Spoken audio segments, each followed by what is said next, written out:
Well, please join me in welcoming Mindy Sterling to the Pollock Theater. As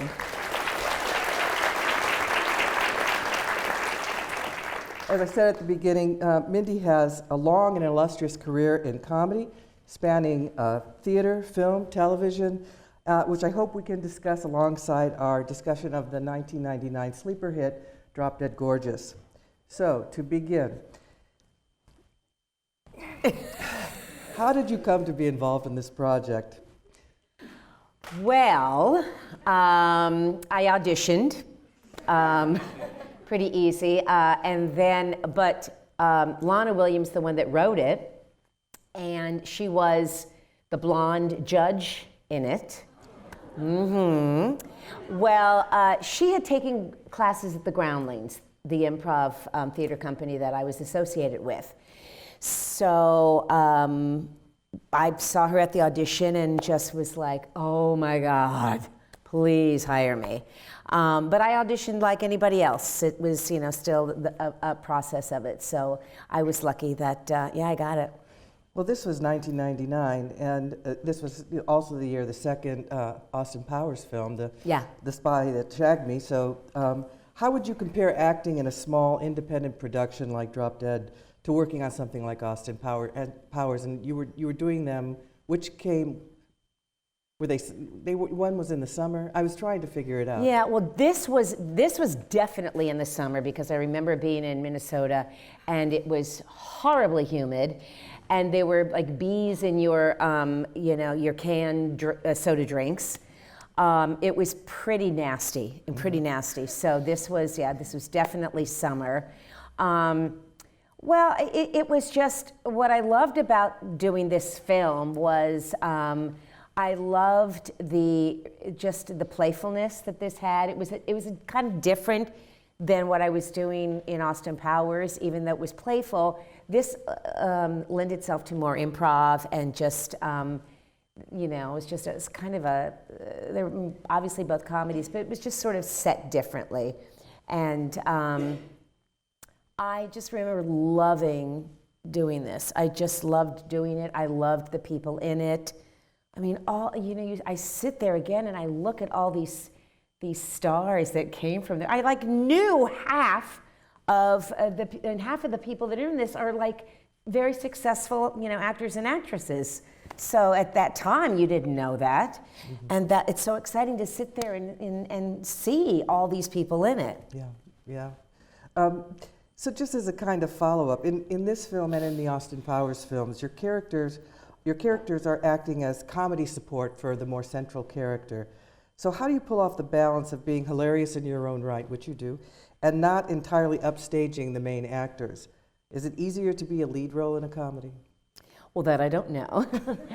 I think it's more. I think it's fun to play the sidekick or the second, two. I don't know. I mean, I like playing supporting players. I think that you just, you find the moments that really create the character and that work alongside with the lead. And the lead most of the time is not as quirky as you are, so you get to kind of counter that and play with that. And Carsey-Wolf I'd never met her before, and she was very, very sweet. I just remember the whole time she was a little, kind of not sure of herself in a lot of the things. And then at one point she said, maybe I should read the script. I just thought, that is so perfect. Which now I do the same thing. I don't read all the scripts. Where's my part? But she was wonderful. I mean, so if you have that kind of chemistry and that kind of lovely support, and you have each other's back, it makes it a lot easier to work with. Okay. I wanted to just ask a few questions about kind of the cult status of the movie. And as I was saying at the beginning, it wasn't commercially and it wasn't critically successful. And people thought the film's tone was too dark and too bleak. I read that they really wanted a remake of Clueless. They thought, they didn't quite know what to do with it. And apparently there was discussion whether it should be marketed as an indie film rather than a mainstream film. The director himself said instead of succeeding at being offbeat, some have said that the film failed at being mainstream. So that it was pitched between these two things. I love dark comedy. Right. I think it is so much more interesting because our lives are all dark.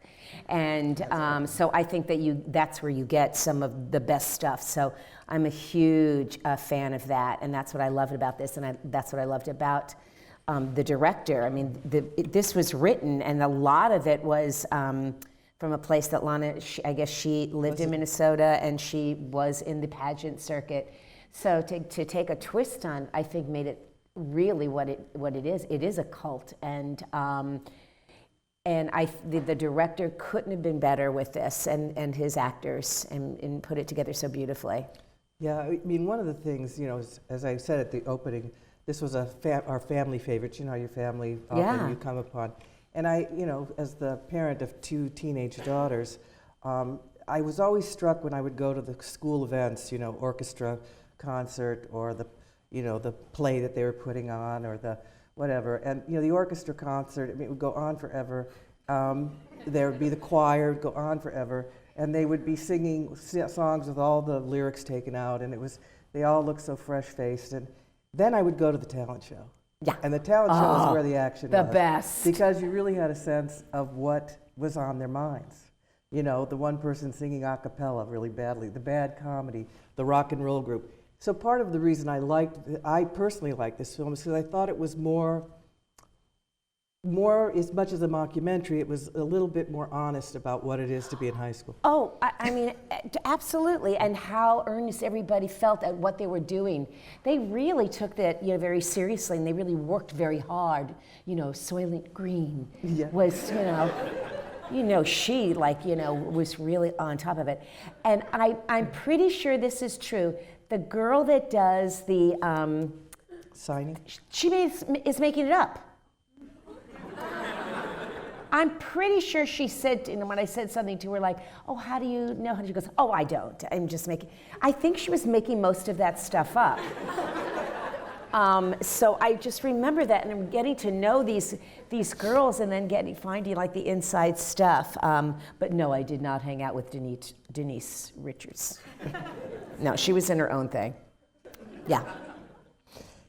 What's been your experience of the cult fandom of the film in the years since its release? What's been your experience? Well, when somebody comes to me and says, you did one of my favorite films, and of course I think it's Austin Powers, and they say Drop Dead Gorgeous, and I get so excited because it literally is one of my favorite. And sitting here tonight and seeing because I'll see it in bits and pieces when it comes on television and, you know, watch a little bit of it, but now you've got this big screen, and seeing it from beginning to end, and having the memories that I had when I was there and I was shooting it, and what we did and what happened then, and what is very, very thrilling and exciting, and to have something like this emerge to be a cult in, you know, with so many different people, I'm really pleased and honored to be a part of that.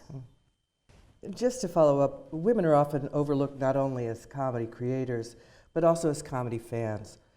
Your work has brought you into contact with some films and shows around which there's intense cult fandom. And you've been a participant at a number of fan conventions, another space that is traditionally thought of as a male space. So what have you learned about female comedy fans across your career? Well, I think, the fans are fans. It doesn't matter, male or female. They like your stuff, and they love your stuff. And I don't know. I'm such a ladies' lady. I love supporting women. I love when women come up to me and tell me how much I inspire them. I love that I make them laugh. When women can relate to women that way, there's something really special about it. Mm-hmm. So I have such a heart for other women that say they want to do this or get into this, or, oh my God, during a horrible time in my life, you made me laugh. And, because women can be open and emotional and honest, and that's what I love about it. They can also be hideous, as we saw in the movie. Yeah. There's a strong... And mean. And mean girls are real. There's a strong sense of place in this film. Did you arrive on the set with some understanding of this world of beautiful Mount Rose, Minnesota? Or did you do anything particular to try to pick up on local accents or mannerisms? Well, the funny thing about it is the people there that have that accent, they don't believe they do. Of course. There's one woman, and because what they did was they threw in a couple of locals. So there's one woman that is part of the posse, so it's Carsey-Wolf, me, and this other woman who didn't really have any lines. I don't remember her name, but she talked like that, and she didn't believe that she had it. And but then some of them really don't have that accent. I mean, we exaggerated it, to a point, but I knew nothing about. I'd never been in Minnesota, never been to that part of the country. Knew nothing about the people there. Like I said, it was really hot, and didn't really know anything about the pageant life. So, to get a glimpse of what happens, because I believe everything that happened. I mean, you watch it and you go, well, why not? That could happen. There are people like that, there and here and everywhere. And especially when you do the Comic-Cons that I do, a lot of those. I was just in El Paso last weekend. There's a lot of those kind of people that, you go, oh God, honey, you shouldn't wear that. You shouldn't be wearing that. But just as lovely as can be, but they have a whole different mentality. Yeah. Well, just to switch gears a little bit, what, if anything, seems dated to you in watching it again now? I mean, some have said that the film's meanness isn't shocking and bracing, it's just mean. To cite two examples, the depiction of the Japanese adoptive parents of contestant Molly Howard, a sudden and kind of, this kind of minstrelsy that she's playing, and the treatment of Mary Johansson, the year's previous winner, suffering from anorexia. To me, those don't... It's funny! Yeah. It's just taking something that could be partly real, or have a perspective of that, and then again, enhancing it for comedy purposes. And I think the funniest stuff is when everybody performs it like it's real, like they're not trying to be funny. And the fact that it's just exaggerating. Here you've got this girl, the former Miss beauty pageant, who's has got a bout with anorexia. Well, a lot of people do. But what's so wonderful about that is when she sings "Don't Cry Out Loud." Don't cry out loud, and she's wearing this black curly wig. It is precisely what pageant culture does to young women. Exactly. And she's still, got the smile on her face, and she's losing her hair, and and she's just, it's fun and it's silly, and you've got the Asian. Couple who it's like they want so badly to be a part of America. Let's adopt a white, the whitest child with red hair, and then we'll be all American. It's silly and stupid and funny to me. Yeah, that doesn't bother me. I mean, in part, the tards, pants down, the retard, all this. But of course, the film as a mockumentary. And that message where it says, we make it our policy, we do not intervene. Yeah. So there's a way that they're conscious of this and playing with it. Oh, yeah, no, absolutely. And, obviously we're much more, politically correct now. The word retard is, kind of makes everybody cringe. But, back then, that's what we did call people. And until somebody said, not good. That's horrible. My son my son is on the autistic spectrum, and he will make a remark about retard, and I'll go, Max, that's horrible. And he goes, I can say that because I sort of am one. So it's like, okay. But back then that really was how we grew up, and you said those kind of things, and we just, Right. You've stated in an interview, which you probably don't remember because it was from a while ago, but you stated that you were one of the few actors who was allowed to improvise on the set. I don't know if I was one of the few actors that was allowed. I think I had that background, and so I would play with a little bit. Always the funniest things I say never get put on the camera though.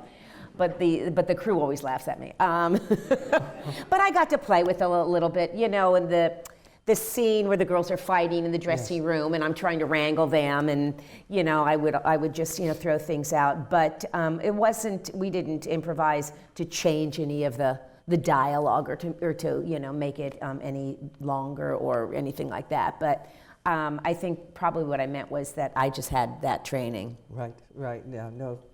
It was interesting. I kept thinking, I did watch Austin Powers over the weekend, and I was just thinking what it is about your character, that it's German and Nazi Germany here, and that this kind of overlay of this bossy brat woman, but whatever. Maybe it was just 1999. Yeah. Although it seems so contemporary. Yes.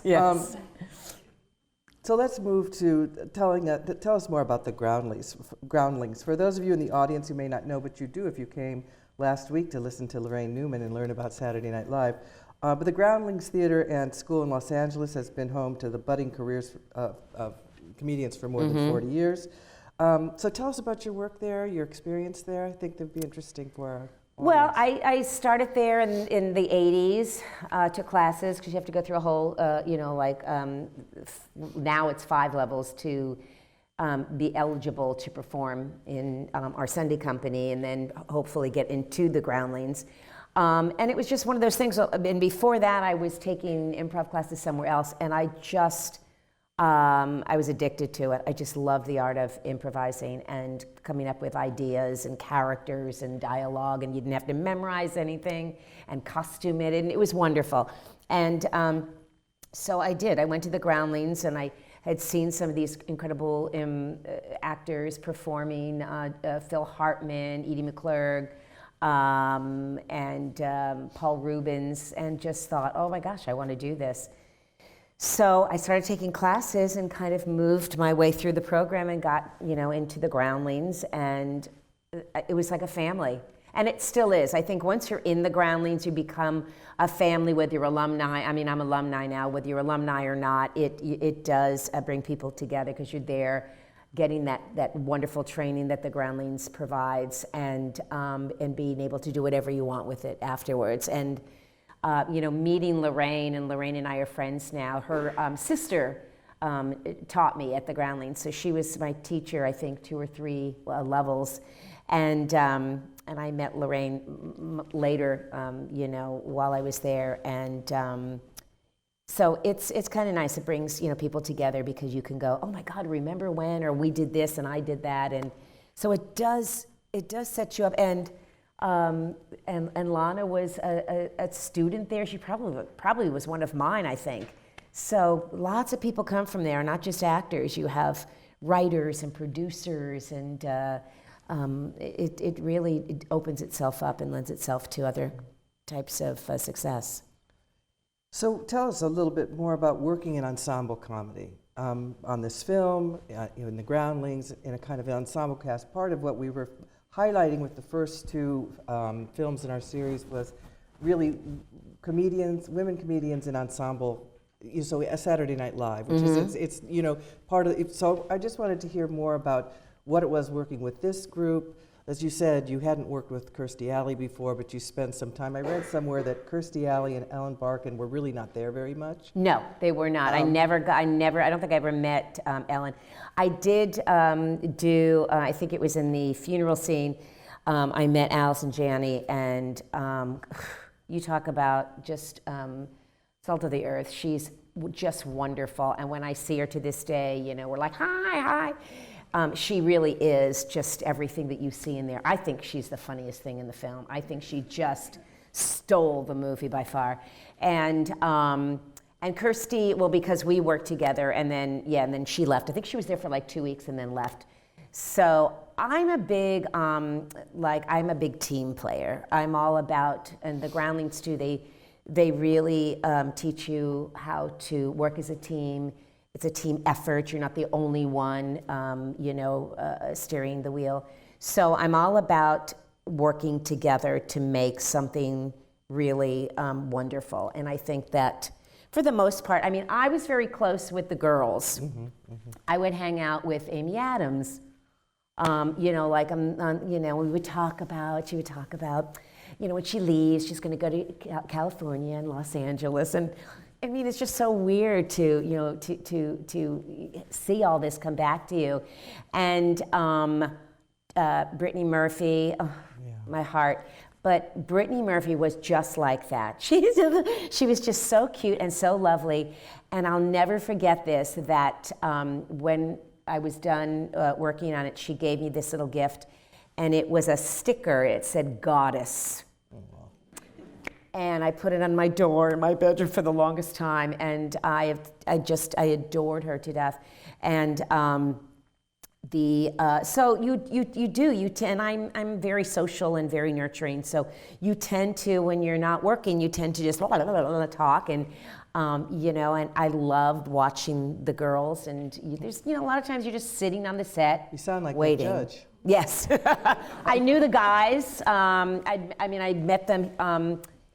You know, doing the film, but then we all became friends, and I mean, they were just all great. There was not one that I'm aware of, one bad egg in the whole bunch. You can't say that very often. No, there's always usually, you know, and I would say, if anything, you know, Carsey-Wolf, she did her stuff and then left, but she was very lovely to me, so I have nothing bad to say. This is kind of an odd question, and you may not know the answer. But I read that extras walked out on Denise Richards' performance of Can't Take My Eyes Off of You.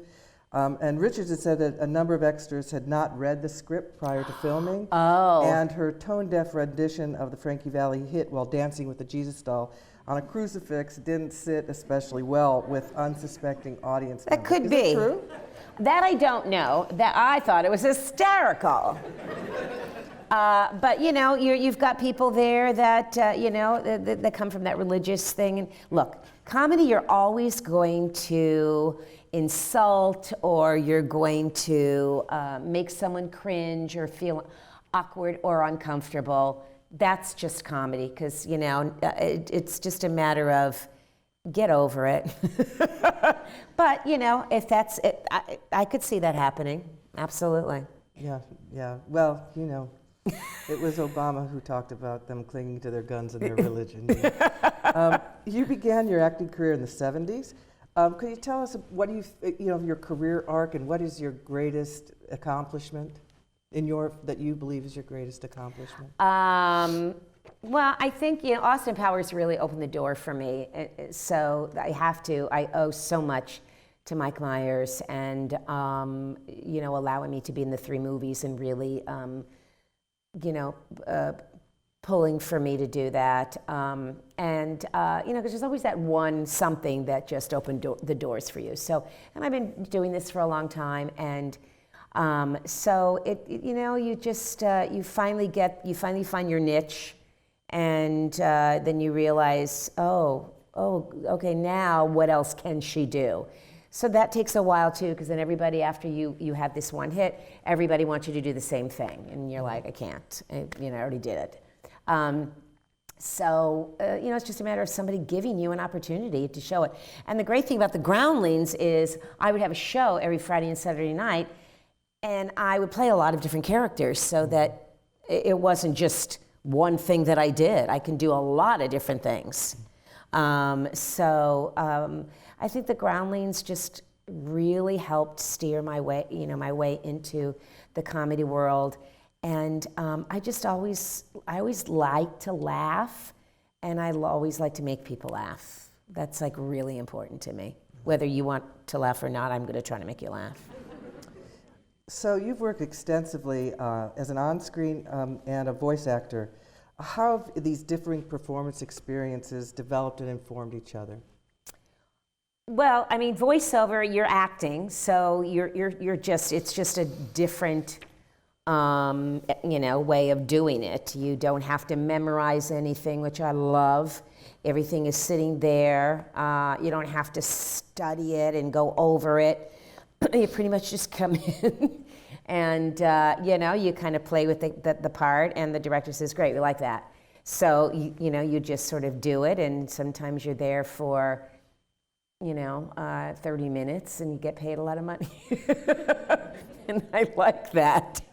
But I love the art of it. I love being able to. I mean, Lorraine's just made a career out of that. I think it's a hard thing to get into and maintain because there are people that's all they do. They've been doing this for years, so they're used a lot, and people will just go to them, and they won't open the door and lend itself to others to come in. But I'm getting there. I'm getting there. Well, before we open up for a few audience questions, I wanted to ask just one last question. Because this is a series of women in comedy, which comedians, male or female, have inspired you most? Dead or alive? Well, I think growing up with Carol Burnett was like huge, for me. My dad was he was an actor and a singer and a comic, and so he would make me laugh and also embarrass me. I love stand-ups. I love watching stand-up, the good, the bad, the ugly. I love learning from all of that. But you don't do stand-up. No, I don't do stand-up at all. I think that's a scary thing to do. Because you're all alone, and I like being and performing with people. I like working off of somebody. A lot of people at the Groundlings have just been, because I taught at the Groundlings for years, so seeing talent there is inspiring, seeing what people do. When you give them a suggestion, I think improvising is phenomenal. I don't really have that one person that made it all possible for me. I just think it's a lot of different people, and constantly more and more people that I see that I find, really, really amazing. Well, so we have time for questions from the audience. I kind of wanted to ask you more about the Groundlings. Improv is such a terrifying thing. So it's so interesting to me whenever I hear people talk about how they fell in love with it. To get over that fear is incredible to me. What was the pivotal moment in your life, the moment you saw it and said, that's what I need to do? And then how did you approach it and get over that fear to continue to do it?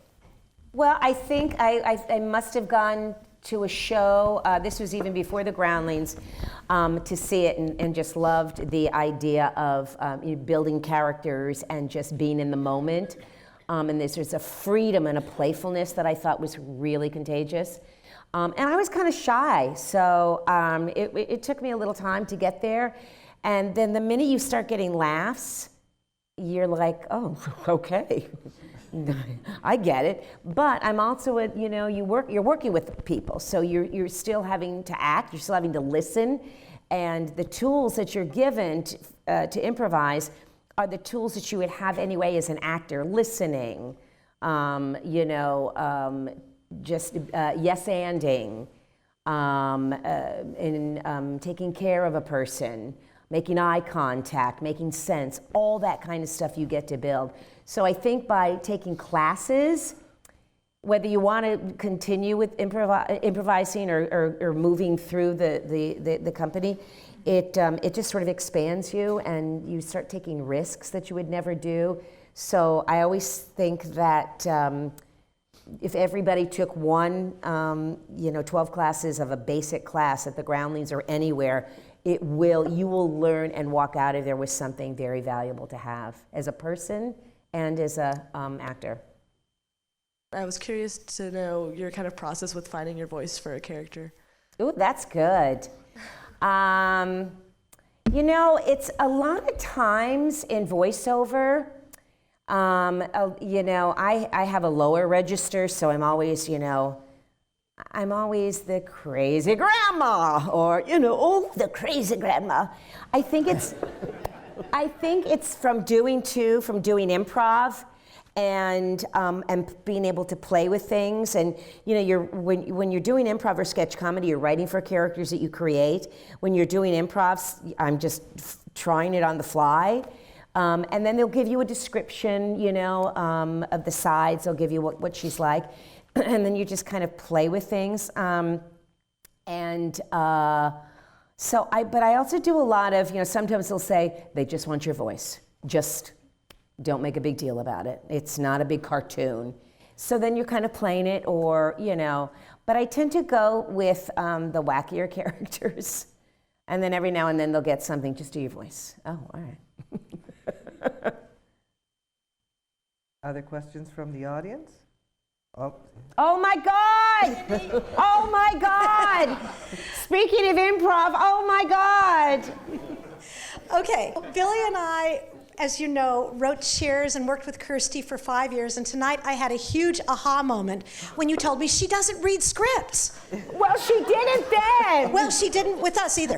So, what I want to ask you is, as a writer, what makes you, when you turn the first page of a script or see a character description, what makes you go, I have to do that, or I want to do that? What can we do better to make sure that Kirsty wants to read our script? Wow. Well, I would think, I don't understand why somebody wouldn't read, because she had a very important role in that, especially in this, but why somebody wouldn't want to read it. I mean, sometimes I have to read it 3 or 4 times just to take it all in because there's so much going on. But depending on how big my part is, I have to be honest with you. I may just, you know, just work on the 2 pages that I have. But sometimes it's, I don't know, that is so, can I just say who these people are? Okay, well, this is Sherry and Bill Steinkellner. And Bill, when I was before I went to the Groundlings, I took his class. He taught an improv class, and I was somewhere else taking improv, and they all said to me, you have to go to the Groundlings, but first you have to go to Bill's class. And I went to Bill Steinkellner's class, and he made me fall in love with improv even more. He has the best laugh, the most supportive human being, and the best suggestions that he could give you. And from there, I met all these other people that I felt better and easier to make that transition. So he was wonderful. And were you both in the Groundlings? Yes. Yeah, what year? Or what year? 0. But they are like the best people ever. And I thought about you guys when I was coming here, and I thought, maybe I should have called them to say that I was coming. No. No, they are like, yeah, you should ask them 1,001 questions. But that's so funny about Kirstie Alley, because she was a little preoccupied. You know, I mean, I just remember she was only there for 2 weeks, and she would be asking, the director would tell her something, she'd be like, oh, all right. And then when she said aside, well, maybe I should have read the script. I was like, oh, that might have been a good idea, Kirstie. So, yeah, but I don't know anybody else that would have, especially something like this, that wouldn't have taken the time to do it. Maybe she was just kidding, I don't know, but that's so funny. Oh my God. Hi. So how much of Austin Powers was scripted and how much of it was improv? It was mostly scripted. I think the big improv came from Mike. So he would do, 2 or 3 or 4 takes, and so he would just keep going or try different things. And then we might have, just in reaction to him, done a little something to add to it. But none of us really changed the dialogue. It might have been 1 or 2 little things going on, because the script was so funny anyway, and so his lines were pretty there. We wanted to honor that. well, everyone, thank you very much for coming here, and thank you, Mindy. Oh, Sterling, thank for being you. here. Thank you, guys.